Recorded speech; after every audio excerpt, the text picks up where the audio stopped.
These are the 6 most popular office chairs you can currently buy from Steelcase. And if you're like me and you spend over 8 hours a day in your office chair, I think this is a brand that you should definitely consider. Now, I've had the opportunity to use some of these for almost 3 years now. And in that time, I've become a bit of a Steelcase expert.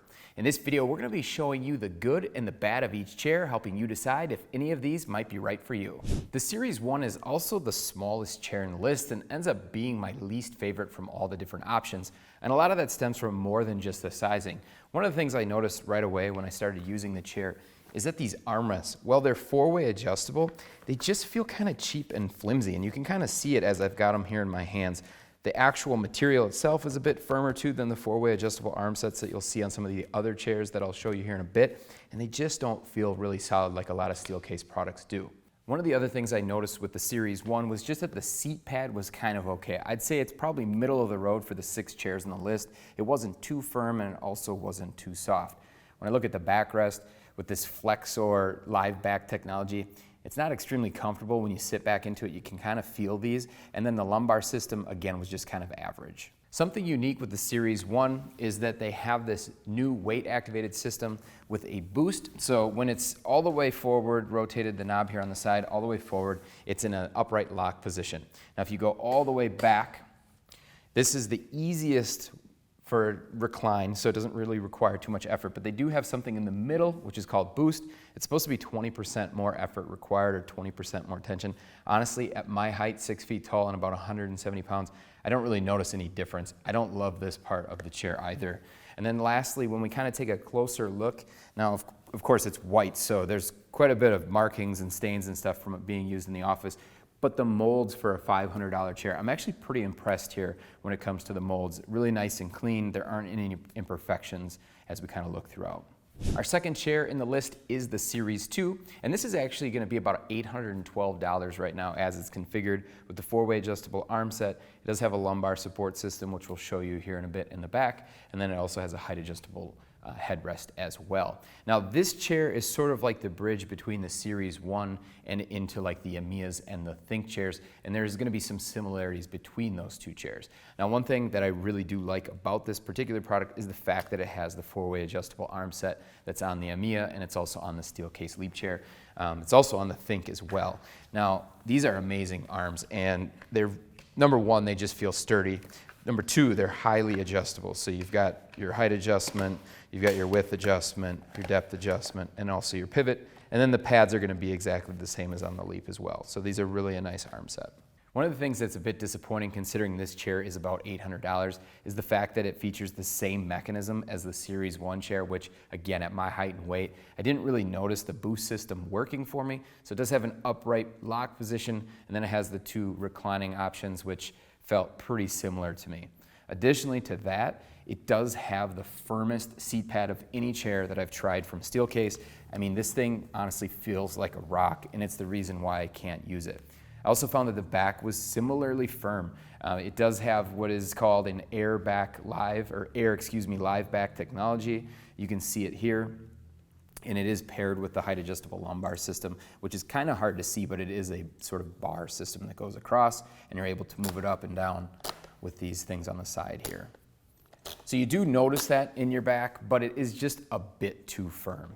Now when I get in the chair, I want to show you something, because if you've watched any of our content before, you know the Leap chair, I really just don't like that headrest at all. But this headrest is actually kind of unique. So some headrests go in the crutch of your neck, and some headrests kind of bump up against the back of your head. This would be the second, right? Like it goes and bumps against the back of your head. As you recline in the chair, it's actually really nice and supportive, and I think this is a great chair to kind of kick back and recline and just hang out in the chair. So if you're looking for something like that, you want a headrest, this might be a decent option. So overall, the Series 2, maybe not the best option, and you might want to spend just a little bit more to get a little bit higher end product from Steelcase. The Amia is going to start at about $899 as it's currently configured. There aren't a ton of options here on the Steelcase store. I've got the 4-way adjustable arm set, and then the lumbar system does come standard with it. Now this is probably the place I would recommend most people start if they're looking at a Steelcase chair, and this is my favorite Steelcase product that's not named a Lamia, which isn't actually a real product, something we've talked about. It's a Leap plus an Amia, something we've done here at BTOD. Now, I do currently use the Amia every day at the office. This is something that I sit in upwards of 8 to 10 hours, and I just love this chair. The first thing that we're going to take a closer look at is the 4-way adjustable arm set. Now, like the Series 2, it's pretty much the exact same thing. You'll see these on the Think as well, and also on the Leap chairs. So it has height adjustment, width adjustment, depth adjustment, and pivot adjustment. Same arm pads, really nice softness. Now, the reason why I actually switched to this chair is in the seat pad itself. So when we look at the seat pad, right here in the tailbone region, I went from a Leap chair to this because this has just a little bit more give here. It's just a little bit softer. And I noticed in my tailbone, after long periods of sitting, it was just more comfortable for me. Now, I love the front edge of this chair as well because it has this unique flexible seat front on the waterfall front, which promotes blood flow in your legs, and it also just allows you to kind of move around in the chair a bit easier. One of the other things that I really like about this product is the live lumbar system. So when you look at the Amia chair, I mean, at first glance, most people think it's a pretty boring average chair. I wouldn't disagree. A lot of the stuff, the technology is hidden inside the chair, so you can actually see on the sides, this is how you would make the height adjustment on the backrest for the lumbar portion. But inside the chair, and we'll show you here, it actually moves the entire lumbar system, which is basically almost the entire backrest. And it has flexors in there that kind of move and adapt with you, and then it has a nice pronounced lumbar. Now, it's pronounced, but not as pronounced as some other products like the Leap. So if you want something really aggressive, maybe not the best fit. Now, I would say probably the biggest miss with this chair is just the fact that because it's a little bit less expensive than like the Gesture or the Leap chair, is it doesn't have a tilt limiting function. So what it has is a pretty basic locking upright, right? So right now it's locked in the upright position. When you hit the lever on the side, this will allow you to recline back in the chair. So what I do to use this chair to allow me to kind of move around in it is I just kind of play with the tension a bit. If you turn the tension up, it will create more tension in the backrest, requiring more effort to recline back. It allows you to kind of fit somewhere in the middle. But if you want to have a potential stopping point as you move back in the chair, this might not be a good fit. The Steelcase Think is probably one of my favorite chairs from an aesthetic standpoint, and as it's configured today with the 4-way adjustable arm set, the height adjustable lumbar system, and this knit back, it is about $985. Now, while it's one of my favorite from an aesthetic standpoint, something I don't love about this chair is this knit back and this flexor system, which is very similar to that on the Series 1 chair. It is not comfortable. You can feel the bars as they go back across your back. Now, because of that, you can also feel the lumbar system, so I think it does have some decent support. I tend to sit in this chair mostly in our conference room, so I get an opportunity to sit in this chair probably two or three times a week for an hour or two at most. And I'm almost always trying to find a way to get out of the chair. So I think it's beautiful. I think it's great for conference rooms, but not necessarily a great option for everyday sitting for long periods of time. Now, one thing you'll notice, it does have that 4-way adjustable arm set that is really popular on these chairs. A slightly different shape on the arm pad. The adjustment range is exactly the same. The other thing you'll notice is on the side here, this is how we adjust the tilt mechanism on it. So when it's all the way forward, it's locked. You can see there's actually 3 positions. So this is a chair that's slightly different than the Series 1, Series 2. It has a weight activated mechanism, but it actually has a point in the middle which it will lock, sort of, it's like a backstop. It stops at this point. Now, you can see if I go all the way back, it will allow me to recline fully back in the chair. And then like the Series 1 and the Series 2 chair, it has a boost system, which again, I don't really notice when I'm sitting in these chairs. We look at the actual seat pad itself. I think that this is a nice seat pad. I don't think that it's overly firm. It's not too soft. It's got a nice feel to it. So from that standpoint, if you're looking for a seat pad that's got a decent amount of give, it's a pretty good option. If you are considering the Think, one thing I would definitely recommend is looking at the padded backrest. So we actually have it here in the V1 version, which is a very similar chair, and I found that that was quite a bit more comfortable than the 3D knit back. Likely the most popular from Steelcase, and definitely the most popular here at BTOD, is the Leap version 2. And as it's configured today with the 4-way adjustable arm set, the height adjustable lumbar system, and this headrest, Right now, it's about $1,440. Now, if you take this headrest off, it should get you down to about $1,250, which would be the way that I would definitely recommend it. Now, this is a chair that I have a ton of experience in because it was my daily driver that I used here at BTOD every day for about 2 years. Now, I have transitioned to still using it daily, just not quite as long. I use it in my home office, so anywhere from about 1 to 3 hours a day, I will sit in this chair. The biggest reason I made the switch from this to the Amia, which we talked about before, is 100% in the seat pad. So when we look at the seat pad right away, you definitely can tell there's a difference in the shape. You can see there's more contour here, but specifically right here in the tailbone region, I found that the way I sit in the chair, it's just not quite soft enough. And it's just a fraction of a difference when you're sitting in there that makes for sort of a pain that kind of crept up over time in my tailbone. Now, I do like other aspects of the seat. I don't mind the fact that it sort of hugs you a bit more. I do also like that it has the flexible seat front here. This is the same exact way that the Amia works. So again, as you're in the chair, it allows for some additional movement.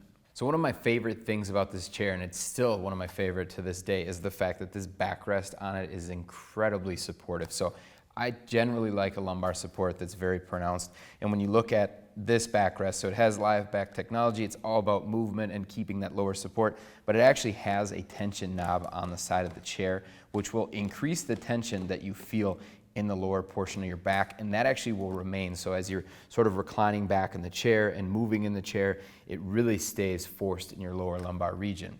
Like I mentioned, the live back technology is all about movement and keeping your proper S curve in your back, and I think that this chair does a great job with that. The upper portion of the backrest too, you'll see that if I lock this in the upright position, there is a ton of movement that it allows as you're kind of flexing around and moving in the chair. So overall, really a nice option. Additionally, it does have the height adjustable lumbar system.